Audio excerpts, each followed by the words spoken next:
Guys welcome back to my channel kitchen queen. আজ আমরা আবার চলে এসেছি একটা নতুন ভিডিও নিয়ে। তো আজ আমরা বানাচ্ছি হচ্ছে মটর পনির। তো তার জন্য আমরা এখানে দেখতেই পাচ্ছ আমরা এতটা পরিমাণ মতো মটরশুঁটি নিয়ে নিয়েছি, ছাড়িয়ে নিয়েছি ভালো করে। আর এখানে আমরা হচ্ছে পনির রেখেছি, এখানে কুচি করে পেঁয়াজ রেখেছি, আর হচ্ছে টমেটো, লঙ্কার এখানে আদা রসুনের পেস্ট আছে। তো প্রথমে আমরা আগে কড়াইতে সাদা তেলটা গরম করতে দিয়েছি, এর মধ্যে পনিরটা আগে হালকা শ্যালো ফ্রাই করে নেবো। টমেটো, আদা আর কাঁচা লঙ্কা আমরা মিক্সিতে পেস্ট করে নেবো।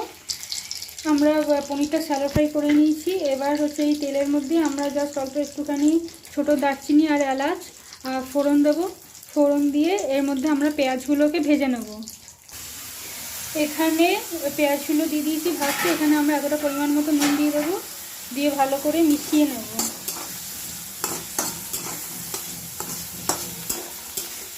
পেঁয়াজটা যখন ভাজা ভাজা হয়ে আসবে তারপর আমরা নেক্সট স্টেপে এগোবো।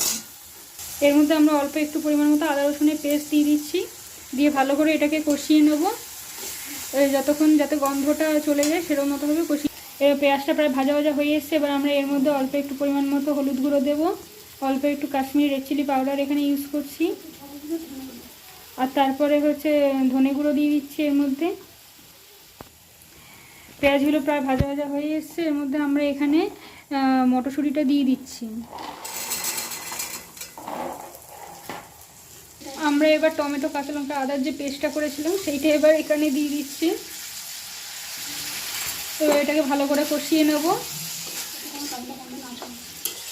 যতক্ষণ না টমেটোর গন্ধ না চলে যায় ততক্ষণ পর্যন্ত।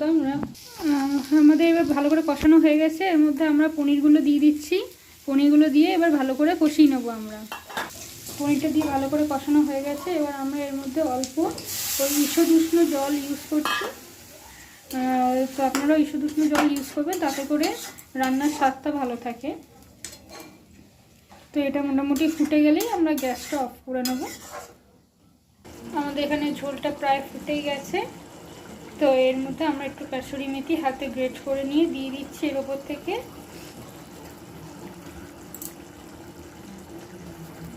এবার এটাকে ভালো করে মিশিয়ে দেবো আমরা।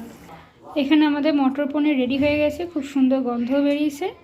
তো আপনারা চাইলে এইসব রেসিপি ঘরে ট্রাই করে অবশ্যই আমাকে কমেন্টে জানাবেন কেমন খেতে লাগছে। আর আমার চ্যানেলে নতুন নতুন ভিডিও পাওয়ার জন্য চ্যানেলটিকে অবশ্যই সাবস্ক্রাইব করে রাখবেন অ্যান্ড শেয়ার করে দেবেন। আজকের মতো এই পর্যন্তই, টাটা।